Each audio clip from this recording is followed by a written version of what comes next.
As standard, the ADX supports 4 band memories, or it has 4 band slots, band 1, 2, 3 and 4.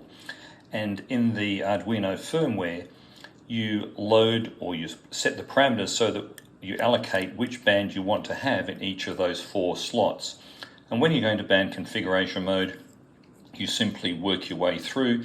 You go left or right, and you can change the band that is the active band when you come out of that mode. So in this case here, just go back here, you can see I've allocated 40 meters, and I store that. I press the button, flashes 3 times, and now we go back to normal operating mode in FT8 with 40 meters being the selected band.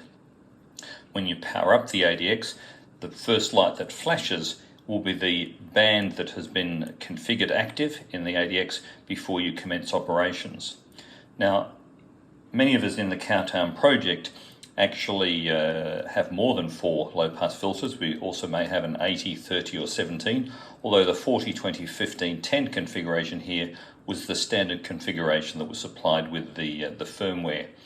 So as I needed to constantly swap these in and out for various testing and so forth, I decided to modify the ADX code, a fairly simple modification to make, and it now supports all 7 bands, and you can choose which of those 7 bands you want without having to reconfigure the firmware and upload the firmware.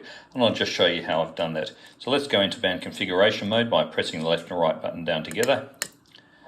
It flashes 3 times, indicating that the current selected band is 40 meters, and the red light remains on during the band configuration mode. So we come along as normal, the standard configuration 40, 20, 15 and 10 as we deployed with the Cowtown project. But then if you want to go to 80, 30 or 17, just keep going. 2 lights come on indicating that we're now on the top row. So this is an 80 meter selection, 30 meter selection or 17 meter selection. So if I wanted to make 17 my standard, my default band now on power on, I just store that into memory. We go back into FT8 mode. Oh, sorry, now we're on Whisper. Let me just go back. Let's put it into FT8. As I change it there, I'll just power down the unit and then power it back on. And when we power back on, quick flash there, you can see now the 2 lights are flashing, indicating that we're on the 17 meter band. Fairly simple change. It's available in the firmware that I put on the Cowtown Group's IO page. Please feel free to download it and put that into your ADX, and hope you continue to enjoy the project.